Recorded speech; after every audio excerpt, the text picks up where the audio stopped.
Welcome to the Employment Law and HR Podcast with your host, Alison Colley.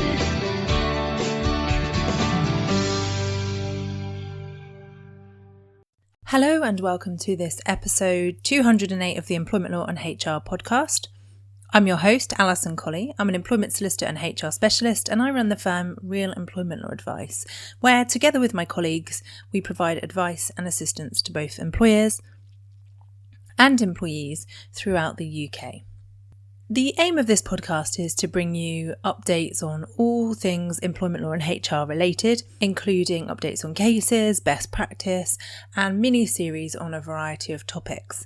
In this week's episode, I'm going to be covering gross misconduct, and it's a subject that I had been asked to cover by our Harbour members in one of our monthly webinars.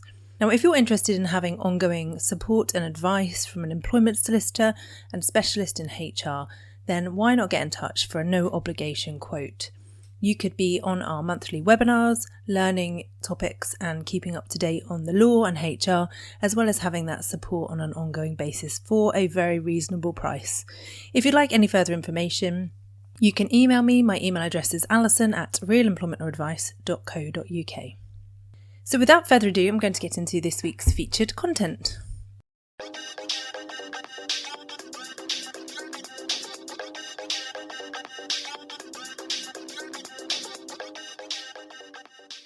Now, as I said at the outset, I was asked to cover gross misconduct and what is gross misconduct for one of our Harbour members' webinars. And the reason they were asking is because it is something that can be quite tricky for people to understand and get your head round. So when we talk about gross misconduct, what we're actually talking about is a mixed question of both law and fact. And this is why it can be quite complex for employers and HR professionals to understand. In the case of Sandwell and West Birmingham Hospitals versus Westwood, within that judgment it said, gross misconduct justifying dismissal must amount to a repudiation of the contract of employment by the employee. The conduct must be a deliberate and willful contradiction of the contractual terms. Alternatively, it must amount to a very considerable negligence, historically summarised as gross negligence. Now, in the majority of cases that I deal with, when we're talking about gross misconduct, it is to do with their conduct. So it's something that goes really to the heart of the contract that makes it untenable for the relationship to continue. There are occasions where gross negligence or considerable negligence may be the reason for the gross misconduct, but generally we're talking about conduct issues. So what is the main difference between misconduct and gross misconduct?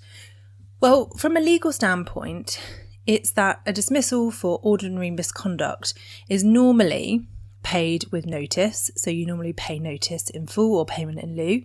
Normally, they would have been given a warning or a written warning, and normally that would be on the final written warning. So general misconduct dismissals are normally as a result of previous conduct, or there is a history of conduct that then leads to that final decision to dismiss. Otherwise, just general misconduct wouldn't be a justification for instant dismissal. And as we were saying, gross misconduct really is the most serious type of conduct. It's something that the employee does that would entitle the employer to dismiss them without notice, without payment in lieu of notice, and without having those previous warnings. So those are the real differences. Gross misconduct is the very serious type of conduct that really goes to the heart of the relationship. But what actually constitutes gross misconduct? And this is the question that poses the most difficulty for employers. And that is because it is a mixed question of fact and law. And so the facts will vary depending on the individual circumstances. So it will vary depending on the circumstances of the employer, so the nature of the work that you undertake. It will vary according to the employee and the work that the employee carries out. And it will also vary depending on the position of the employee in the organisation. So to give you an example of what I mean here is that in a scenario where an employee is guilty of misconduct in an organisation such as a solicitor's firm, for example, may not be the same justification of gross misconduct in a supermarket. So As a solicitor, you're required to hold yourself to a very high level of standards, professional standards that we have to adhere to. And so conduct of a solicitor may be gross misconduct, but in a supermarket setting, for example, it might just be something that justifies a warning or a final written warning. And then you've got to take into consideration the position of the employee in that organisation. So the same misconduct of somebody who works, let's just say, on the checkout at a supermarket may not justify dismissal immediately, but if the person is the manager of the store, then if they did the same thing, that might constitute gross misconduct. So there are a number of factors that should be taken into consideration when deciding if the conduct is something that constitutes a warning or gross misconduct. And sometimes employers can justify the decision to dismiss somebody in a circumstance where in another organisation or in another role, it might not justify dismissal. And again, I understand that this also causes confusion for employers around what they should do in instances of serious misconduct. And there's an example case I'm going to talk about later on, which illustrates the point around the position of the employees, so the type of work they did and the type of organisation, and why that constituted gross misconduct in that case and why it might not in another. It will hopefully make sense when I talk about the case later on. Now, generally, gross misconduct is known to be things like theft, fraud, physical violence, serious negligence, as I said, serious breach of health and safety regulations. And those kinds of things would cut across all kinds of employment and all roles. So theft of any sort in any role at any organisation is most likely to be a justification for dismissal immediately for gross misconduct. The same goes for physical violence, although there are some alternatives where it may be considered that there are mitigating circumstances, but generally it's seen as being something that would constitute gross misconduct. Now, in terms of how you set out what constitute gross misconduct for your organisation, I think it's really important to set out those things that are particular to you. So those things that are particularly important to your business or organisation that may be peculiar than in others. Just because you have it set out in the disciplinary policy or rules doesn't necessarily mean that it would justify dismissal for gross misconduct in an unfair dismissal claim. But what it does do is it helps to contribute to that and helps to contribute to your justification. So if there is something that's really important to you as an organisation, that would be essentially something that you couldn't continue or couldn't possibly continue to employ someone for, then you should include that within your disciplinary rules as an example of gross misconduct. But the list could include things like bringing the organisation into disrepute, particularly if your business is one where reputation is very important, or you need to have a certain level of standing in order to meet regulatory requirements, or like in a solicitor's scenario, or if you need to have certain standards to meet for tendering or contracts that you have, then it's important that you keep that in there. Things like accepting a bribe or other secret payments, conviction of a criminal offence that may affect reputation or relationships with staff, customers or the public, or otherwise affect suitability to continue to work. Now that one is quite important, and you could also include arrest for a criminal offence that may affect reputation or relationships. I've seen that in practice in terms of organisations where employees have been arrested because of things like having child pornography on their computers or their devices. Often employers will come to me and ask what they can do, mostly about reputation, but also about how other staff members feel about working with them. So if that is something that you think would be important to you and could potentially impact the long-term ability to employ them, then it's important that you put that in your rules as well. Possession and use or supply or attempted supply of illegal drugs is another one. And then there are other things that have come up that I'm seeing in people's policies and rules, and that's things like working from abroad without written approval. So where people are working from home or working remotely. We've seen scenarios where people have gone off to somewhere else in the world and sort of stayed there and they're not told their employer. Again, if that's important to you, it's important to put it in your rules. Failing to return to the UK or their normal place of work if they're asked to in accordance with any arrangement to work overseas. Repeatedly working from home, contrary to the terms of their contract. Breach of statutory rules. Unauthorised use and processing of data under the data protection policy. Failing to work their contractual hours when they work from home. That might be something that could potentially constitute gross misconduct. Again, I'm not sure. It would have to depend on the individual circumstances as to whether you would have to give them a warning first, but you could include it within your list of what constitutes gross misconduct for you. So if you need to dismiss somebody for gross misconduct and then they disagree with that decision and decide to pursue a claim for unfair dismissal, what exactly would the Employment Tribunal consider and look at?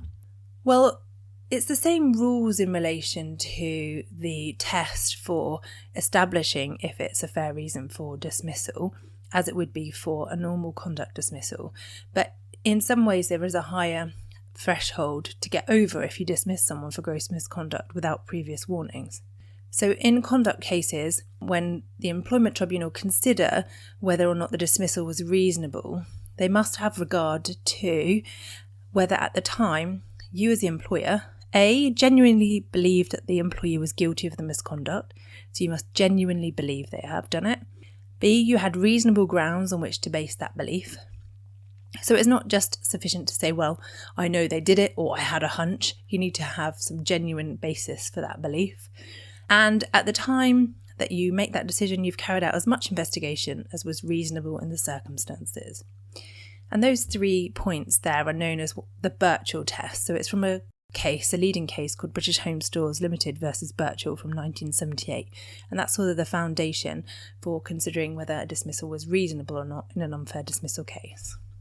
What's important to note in this is that the Employment Tribunal won't substitute their own view for that of the employer. Instead, what they'll do is look at whether it was within the range of reasonable responses available to a reasonable employer. So even if the tribunal consider that actually it's not something that they would have done, a decision they would have made, they have to look at actually would it be within the range of reasonable responses for employers in a similar circumstance. And the takeaway thing from those 3 key points is when you are looking at dismissing someone for gross misconduct, even if it's very obvious that they have done it, you need to make sure that you've got the foundation for your belief that they have done it. So making sure that you undertake an investigation, you gather the evidence, and then you form that belief. And if you've done that and you can justify it, you've got the information in writing, you've followed the right process, then that's much easier to justify the decision to dismiss someone for gross misconduct. Now, obviously, we've talked about unfair dismissal and the potential for somebody making a claim for unfair dismissal where they've been dismissed for gross misconduct. But another claim that an employee may make in those circumstances is known as wrongful dismissal. And this is where they've been dismissed without notice. And when you dismiss someone for gross misconduct, generally it's immediate dismissal because they've breached the contract so considerably that you can't continue.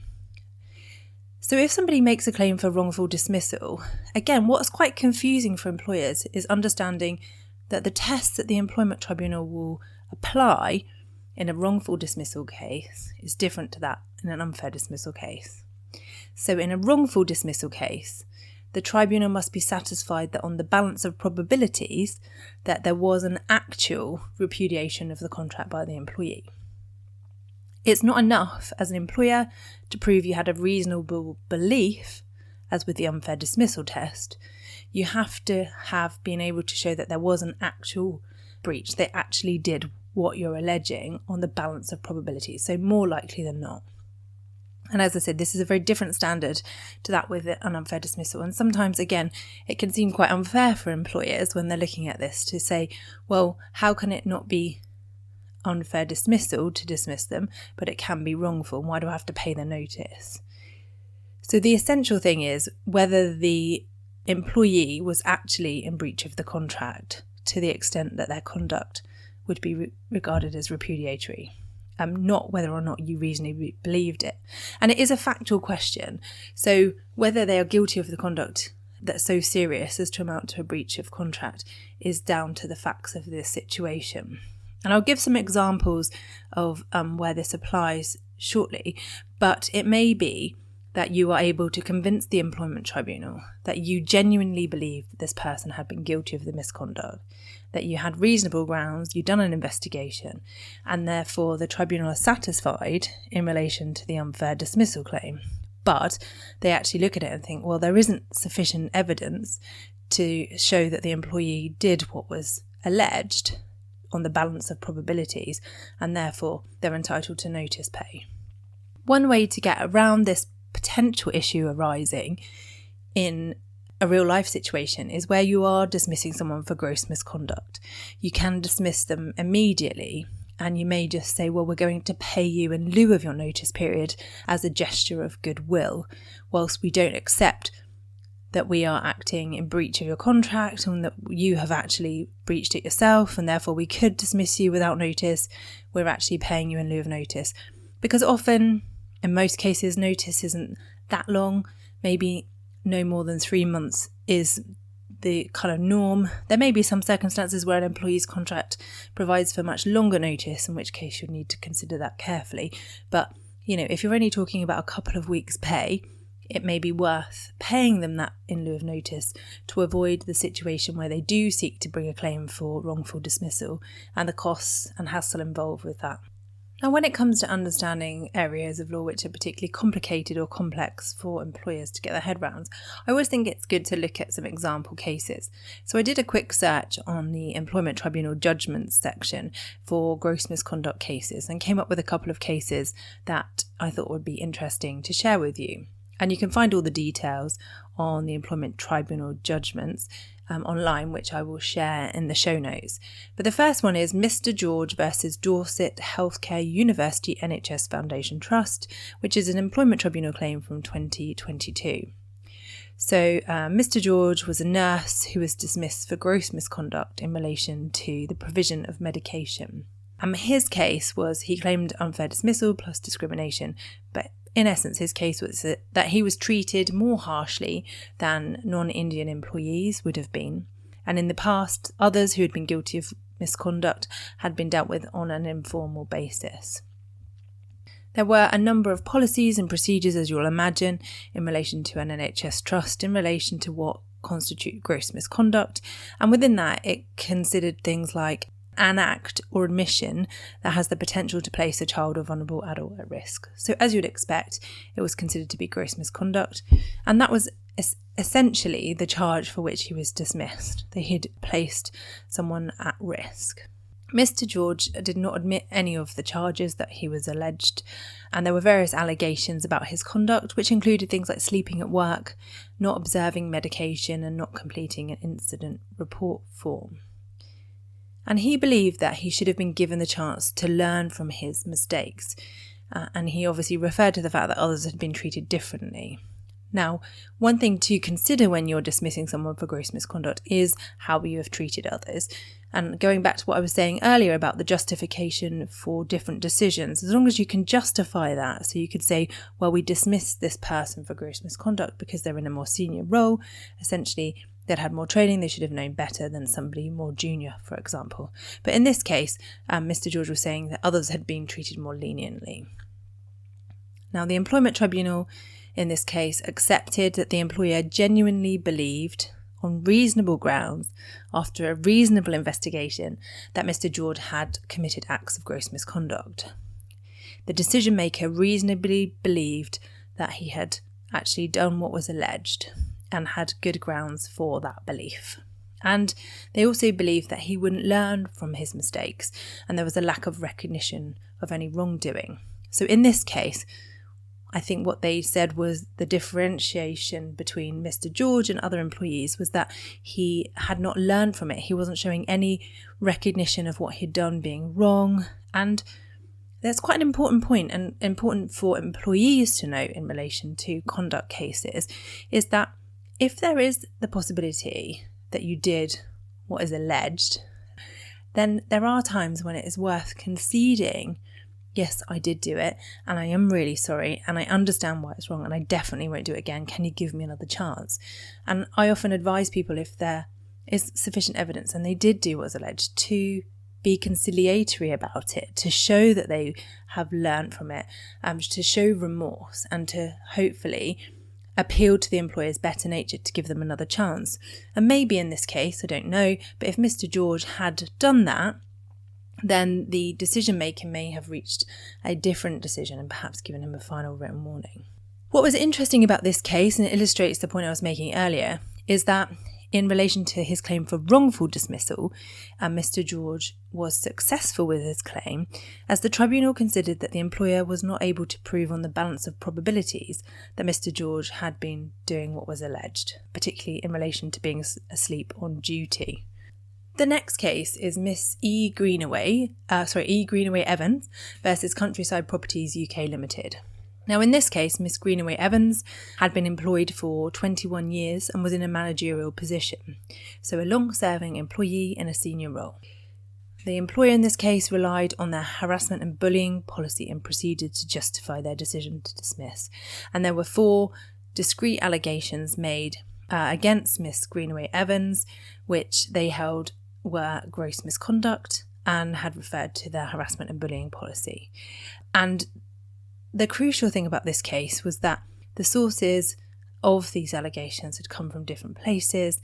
There were things from an exit interview form, handwritten notes, and an email after the exit interview were all relied upon to create the allegations against the employee in this case. The Employment Tribunal concluded that the employer had no reasonable grounds for forming the belief that the employee had actually committed gross misconduct. Critically, they hadn't done a reasonable investigation. The investigation had been inadequate and had not been capable of reaching a reasonable conclusion that she was guilty of the gross misconduct alleged. One of the criticisms from the case was that hearsay was not clarified and had been relied upon by the decision maker. The employer had, in this case, in essence, jumped on what they had considered to be serious allegations that were made and then formed a view without seeking to investigate the truth of it. So again, this case is quite important to highlight why employers need to look into allegations, look into the source of them, why they've come about, why have they come about at this time, who's raised it and why, what evidence is there to support what's being said. And instead of just thinking, crikey, these are really serious allegations of bullying, we need to deal with this ASAP, they should have paused and then really got someone involved to look at it objectively, and maybe even an external person if they thought that they were too close to it, to be able to get to the point of view where they could say, yes, there is sufficient evidence to form this view. And because they didn't do that, because they didn't do that foundation step before dismissing the employee, they then had an unfair dismissal claim that was successful against them. The next case I want to tell you about is Mr. Pubby versus yourmove.co.uk, and this is an appeal tribunal case from 2022. And I actually covered it in detail in episode 197 of the podcast, if you want to go back and listen. I've included it again here because it's a good example of where the test for gross misconduct may be different depending on your role. So in essence, Mr. Pubby was a financial consultant who had been dismissed for gross misconduct because he had failed to disclose to his employer that he'd been made bankrupt. There was no express contractual term or written policy requiring him to tell his employer that he'd been made bankrupt. But his employer, Your Move, had placed very high importance on the financial soundness of its sales consultants, and they were expecting a very high standard of conduct. And in fact, anybody who works in the financial services industry will know that you have to maintain your own level of financial stability in order to continue to work in that industry. And what they said was that he should have known that, even though it wasn't written down, no one actually told him, he should have known that he would need to disclose that to them. And so there were 2 allegations against him. One was a failure to notify, and the second was his inability to operate as a financial consultant. In this case, it was held that actually it was fair for the employer to dismiss because he should have disclosed it. So although there was no written duty, nothing written down, and there is no general implied duty on an employee to disclose their own misconduct, in this case, because of his role and what he did, he did have that obligation. So again, just illustrating that things may be different depending on the type of organisation and the type of role that the individual undertakes. In contrast to the Pubby case is a case called Basildon Academies versus Amadi, and that's an employment appeal tribunal case where the appeal tribunal upheld the tribunal's decision that a teacher had been unfairly dismissed for gross misconduct for failing to disclose allegations of sexual misconduct made against him at a different college. So in this case, the employee had failed to disclose something, like Mr. Pubby, which the employer considered to be important to the role that he undertook, and he was dismissed. But in this case, the tribunal and the appeal tribunal agreed that actually it wasn't fair to dismiss him. And there was no express term requiring him to disclose such allegations, and there was no implied duty upon him to disclose it. And in the absence of that, then it was unfair to dismiss him because he didn't disclose it. And again, this is where it's important, if there are things that you need to cover off for your own business or organisation, that you include those in your policies, procedures and handbooks.